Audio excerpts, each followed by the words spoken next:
Well, the judge said that Diddy's actions were serious offenses that irreparably harmed 2 women who still feel the effects today. The conduct occurred over a decade with tremendous frequency over that time period. Why did it happen that long? Because you had the power and the resources to keep it going, and because you weren't caught. Now, what strikes the judge about Diddy's claim that he's remorseful and won't do it again is that Combs assaulted Jane in 2024, even after authorities executed search warrants.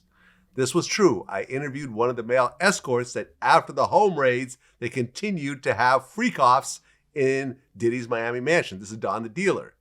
This was after the raids. He knew there was a grand jury that was about to get him arrested, and he kept doing the freak-offs. And the judge noticed that as well, because I guess an assault happened as well during that time.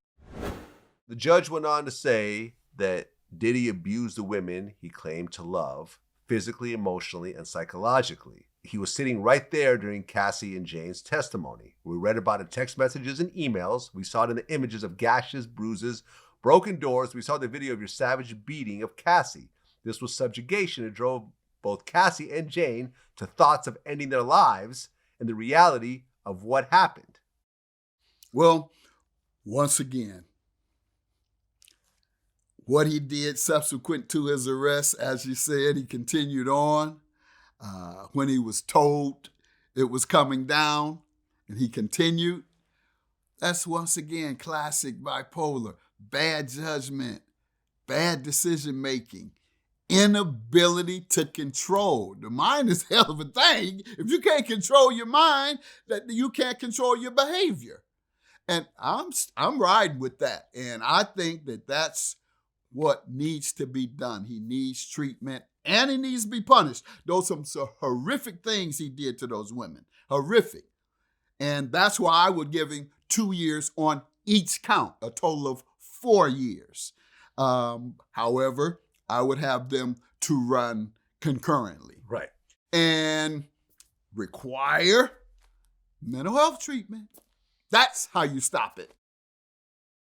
The judge said something interesting at the end. He said, to Miss Ventura, Jane, and other victims who came forward, I can only say your families are proud of you and your children when they're old enough to be proud of you. And I am proud of you for telling the world what's really happened. You were speaking to the millions of women out there who have been victims and feel invisible and powerless and had to suffer in silence. You told those women and the world that violence behind closed doors doesn't have to stay hidden forever. The number of people you have reached is incalculable.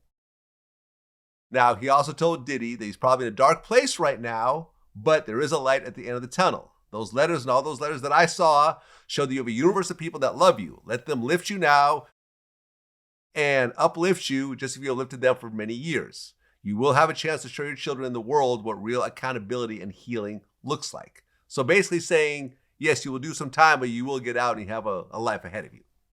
Yes, but I hope when he gets out, he's been treated and continues his treatment. See, I keep going back to this because I go to prisons. I've done prison tour. In fact, I did one with the Surgeon General under the Clinton administration, where we visited 8 prisons around the country. We had each prison give us all the information on the mental health. Turns out that on average, about 23% of all U.S. prisoners suffer from some form of mental illness and they're being treated. So what we see in society, and that's why I'm zeroing in on this, we see rich kids go to counseling, privileged kids that is, and our kids go to jail. So I say to mothers who regard it as a stigma, I don't want the stigma of mental illness. I don't want nobody saying my son taking medication. Well, you can either take him up to that doctor 5 minutes away,